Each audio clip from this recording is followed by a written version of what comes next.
Good morning, everybody.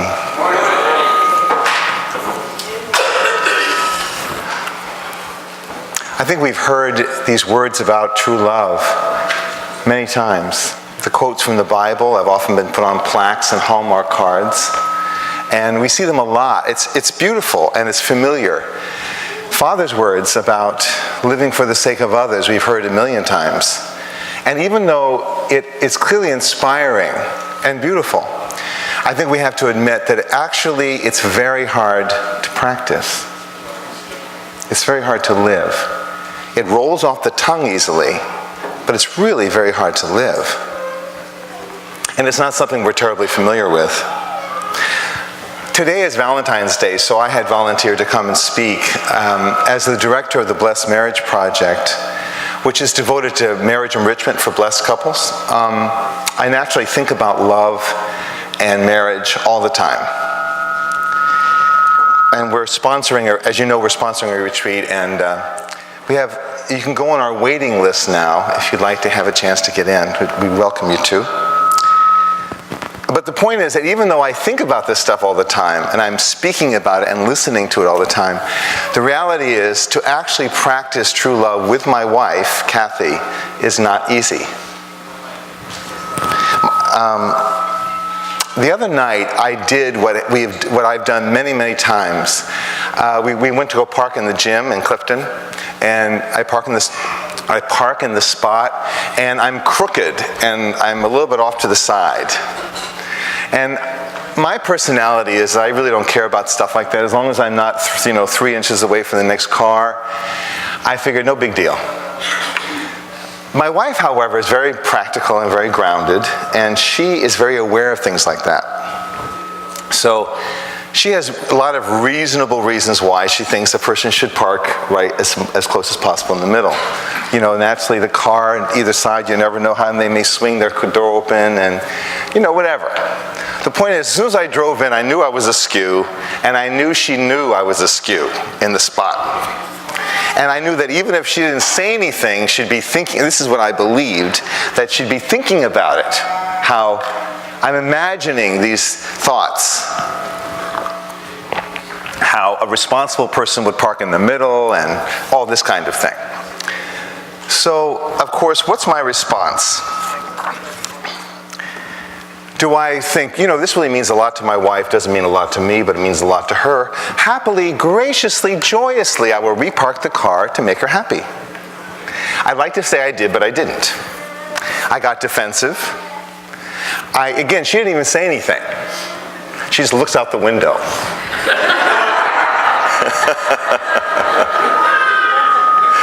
And I got defensive. I could I'll either say, I either dismiss it, my various choices are I either dismiss it, this is not important, I'm going to leave the car where it is, thank you, or I'm going to get into a huff and then repark the car with an angry attitude. The point is, it's interesting because if you think about it, what I'm really doing is I'm reacting to fear. I'm afraid that I'm being controlled by her, and I'll show her. Or I'm afraid I'm being disrespected. Or I'm afraid that somebody's suggesting I'm incompetent. It's really interesting when you think about it. Why do I give so much meaning to the fact that my wife would prefer that I park straight? Why is it a big deal? And why am I beset by all this stuff that really has nothing to do with parking? It's interesting. It's an odd thing. And again, it certainly doesn't follow from what I say I believe. So we talk about true unselfish and unconditional love a lot. And the reality is that people talk about true love, and they often talk about true love as reflecting the intensity of affection and caring for the other person.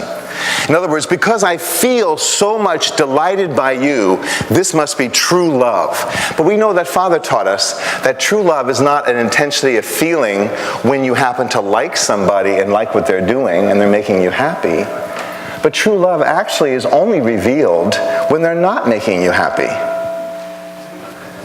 Isn't that interesting? When somebody is doing what we like to please us, it doesn't take any unselfish love to love them. We naturally like them very much. Selfish love naturally goes to the person who's doing what we like. But unselfish love can only be revealed when someone is doing something that we don't like. When they're not being beautiful or handsome, or they're not being delightful or fun, or they're not being kind and good to us. It's only when they seem stupid to us, or ugly, or inconveniencing us, or bothering us, or causing us problems. It's only when we're warm and caring and caring about the happiness of that person as much as ourselves. Only then is that really true love revealed. It's only then. In other words, it's only when our mate is doing something that bothers us and we think about them more than ourselves, that's when true love is in fact expressed.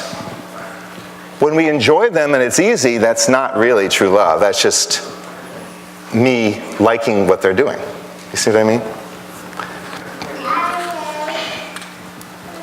So, when you think about your own experience, the times that you felt truly, deeply loved, in your own memory, the most vivid moments, I'll bet it was times when you really hurt someone and they forgave you, or they cared about you anyway.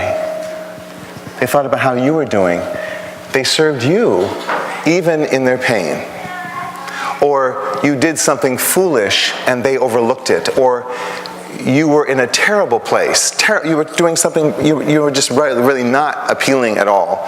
But they cared about you and not about themselves. In reality, true love is love, as the Bible verses say. It's love without irritation. It's love without impatience.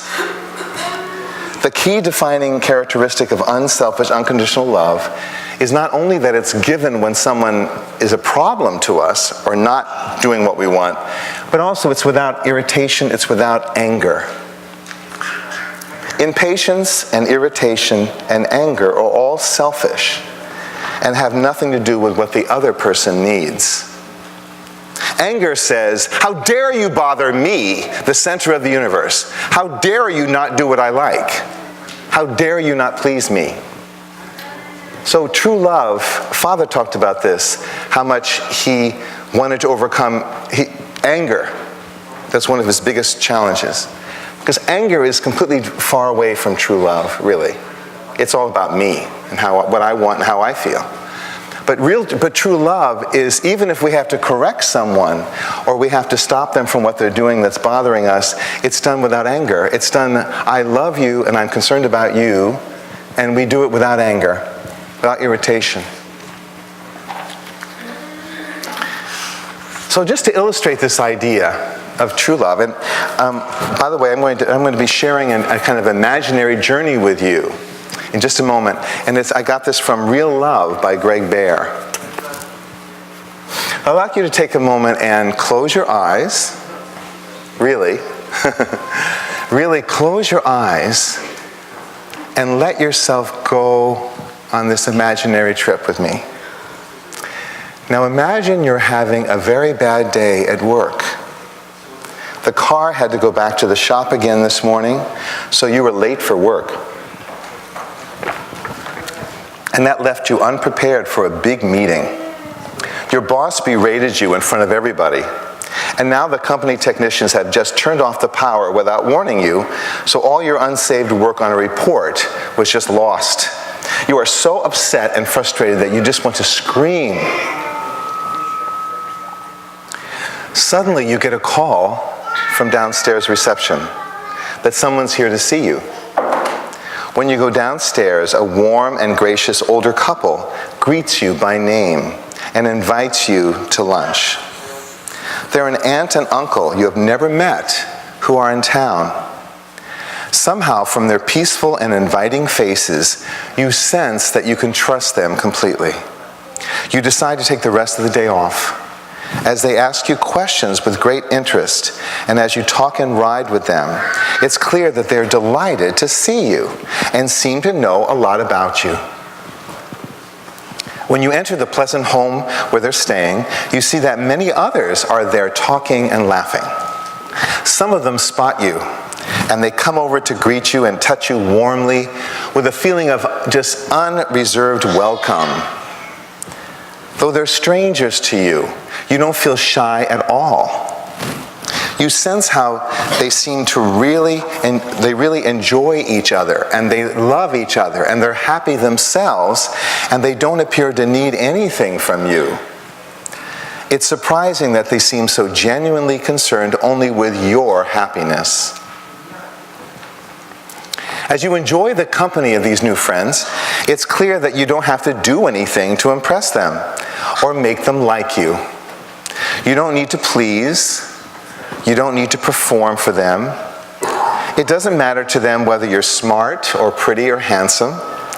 They really don't seem to care if you do anything or say anything foolish. It strikes you that you really can't imagine being embarrassed in front of these people or ashamed. There's nothing you could do to disappoint or really even hurt them. They seem to accept and to like you no matter what you do.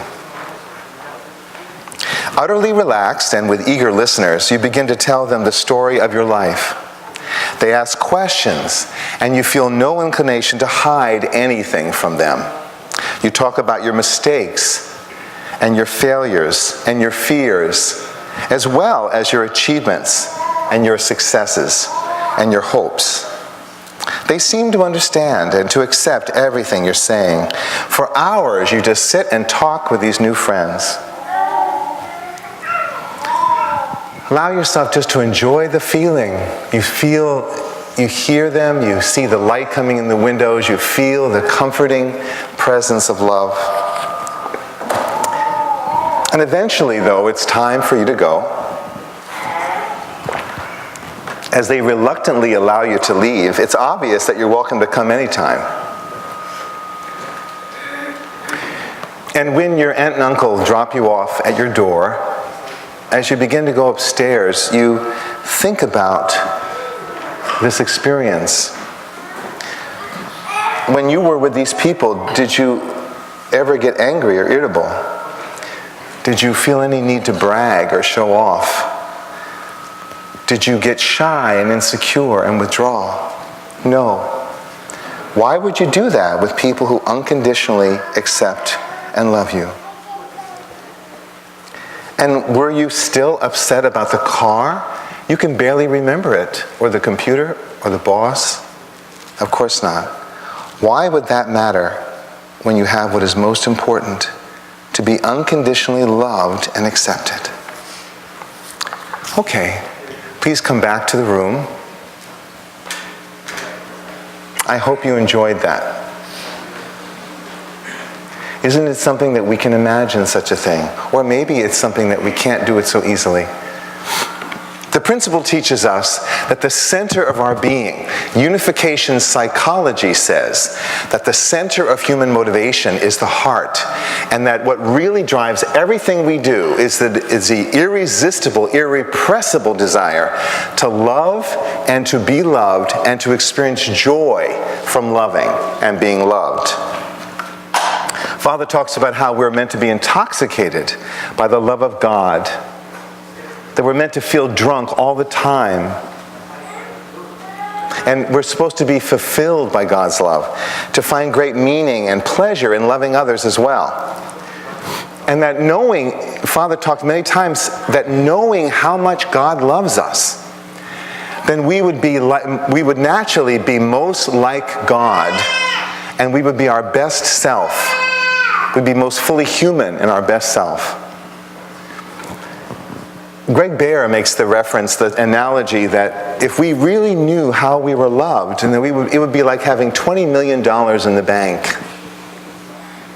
We'd feel so safe and secure and unafraid. And so then when people come up to us and they do something that bother us, if somebody comes and insults us or disrespects us or whatever, it would be like taking $2 from us. It would feel like nothing. But if we're down to our last $2 and we need it to buy some bread or rice, and then somebody comes to steal it, I think our reaction would be different. When you have nothing and someone comes to take it, then we are upset and angry and grasping and all kinds of feelings. We're scared, we're upset. But when someone comes to take from us and we have 20 million in the bank, $2, we feel like, oh, you took my $2, do you need more? Right? It's easy to love when you have a lot. When we feel loved,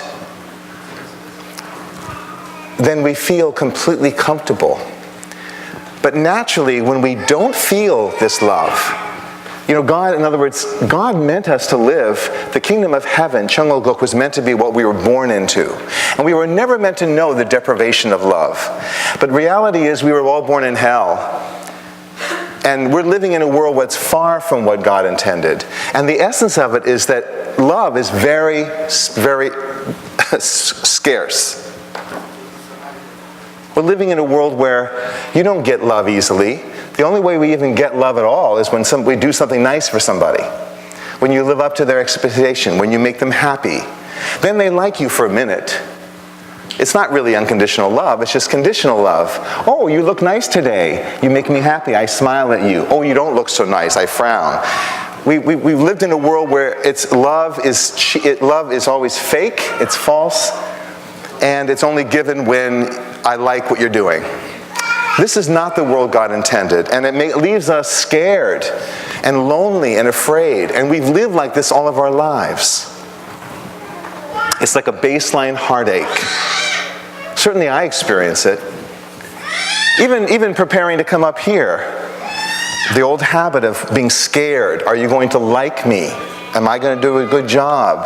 Am I going to perform well enough that I might earn something? That has nothing to do with God's love, but it's an old habit. When we feel loved, we feel important. Think about little children. Children was a wonderful example. The little ones who ran in front of us a few minutes ago. When they're really little, they have no concept that they're not lovable, right? They just feel like, I am lovable, I am great. Every little kid just says, look at me, I'm the cutest thing there's ever been, right? Oh, I pooed, look at this, mommy, daddy, look at this. Everything I do is wonderful. Little children, why are they like this? Is that because they're too stupid to know better? No, it's because that's their original nature and they're not old enough to have it beaten out of them. They're not old enough to have many disappointing moments of people looking at them and frowning and saying, you're not doing what I want, so you're not worthy of love. But little kids, they are still original nature, and they just think, I don't have to do anything to be loved. I am delightful as I am. And think about that, and that's how all of us are meant to live. I'm important without having to do anything. I'm safe. I'm joyful. I'm powerful. I'm powerful because I'm receiving the love of all these powerful people. Just think about that for a minute. If we really knew that we were loved, if we had that 20 million in the bank, if we knew that we were loved, we would feel so important. We would never have to worry about winning an argument and being right and trying to look good. We wouldn't care about whether we have cool gadgets that other people notice. We wouldn't worry about designer clothes to impress people. We wouldn't care about it. And yet I do that stuff too. We wouldn't try to prove how smart or competent we are. We wouldn't try to get attention by being funny or by being right. We wouldn't make ourselves seem needed by intruding into other people's business and trying to fix them. We wouldn't try to take on too much work at our job. We wouldn't play the victim and complain to get other people to feel sorry for us. It wouldn't be interesting to us. And I do that too. We wouldn't use our religion or our race or our gender or our income to somehow feel superior to other people. There'd be no reason to, because we feel superior, we feel important enough already, right? We just wouldn't be interested. If we really knew how much we are loved by God, if we lived in a world where such love was exchanged, naturally given to one another, then we would feel powerful with no need to put anyone down or dominate anybody. We wouldn't need any intention to intimidate people. We wouldn't try to get fear from people by getting respect from people by making them scared of us. It would never occur to us to do that. And yet I do that kind of thing. I give my wife dirty looks and angry looks to try to intimidate her to stop doing what she's doing because it bothers me. I do it. It's embarrassing, it's selfish, but it's coming from a desire, it's coming from emptiness and fear. And so I have to get a sense of power, cheap power, by intimidating her to do what I want. It's true.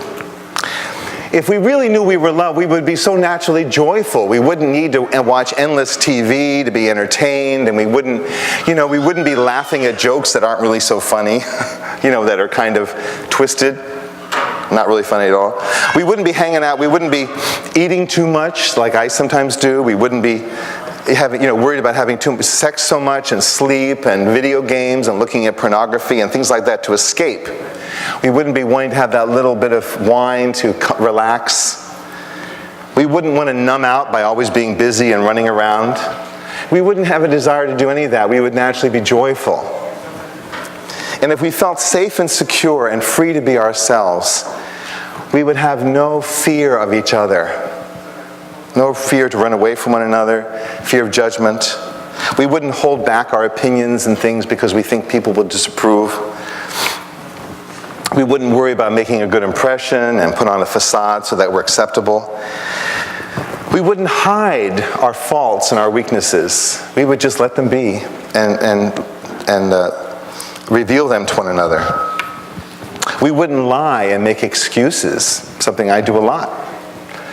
We're avoiding disapproval, so then sometimes I lie and pretend something isn't what it was so that you won't judge me. But really, I'm just making an excuse. We wouldn't manipulate other people and cling to them so they won't leave us. We wouldn't use guilt to make people stay with us. We wouldn't use guilt to get them to try to love us, like we sometimes do with our kids. We wouldn't avoid trying new things for fear of making mistakes and being laughed at. We would be very brave if we felt safe, insecure, and being loved. But in the fallen world, we've all been trained to do whatever we had to do to earn and deserve a few scraps, a few crumbs of conditional love. And that's what we all came to our marriage with. That's what we came to our blessing with that long background of being starved for love and doing whatever we could to survive. And we still do this kind of stuff to avoid the pain of emptiness and fear. I do it too. Because false love, it feels better than no love at all. At the same time, in spite of whatever I do and what we do that is selfish and petty, and not really living our ideals, we know that Father loved us. Father loves us. Father, Mother love us. Who can deny it? When you think about it, how Father constantly taught us, even though he could see.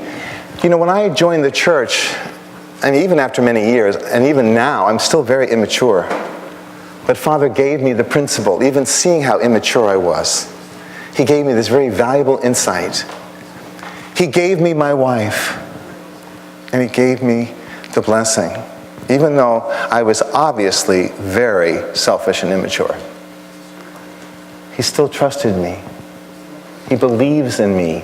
Not in what I am, but my potential, the way God sees me. And the same way with you. So, the conclusion that I'm coming to is simply to understand that God never intended us to live in this fallen world. And the reason why we get angry, and the reason why we get selfish and petty, and the reason why we're inconsiderate to our spouse and why we do things that we know bother them, or why we escape into TV and do all these other things, it's not because we're bad people. It's because we don't know what else to do. Because we're just trying desperately to survive in a relatively loveless world that we're not meant to live in. And so I hope the message I want to convey is, at the very least, that we could forgive ourselves and our mate for not being what you think they should be, and for not being what you think you should be. Let's forgive one another. Everyone's trying their best. You know, you didn't get up this morning with a whole pile of true love in your heart, and then you decided, you know, I could really make my spouse really happy today by giving them all the love that they need. But I'm not going to bother. I don't feel like it. Do we do that? Do you have a secret stash of love in your back pocket that you're not giving your mate? I don't think so, right? And you know, they don't have a secret stash either. It's not like if they've got all these goodies that they could give you, but they're not. They ain't got it. That's the truth. You know what? They don't have it. They've got an empty well. The bank account is dry. They're down to the last $2. And so are you, a lot of the time, right?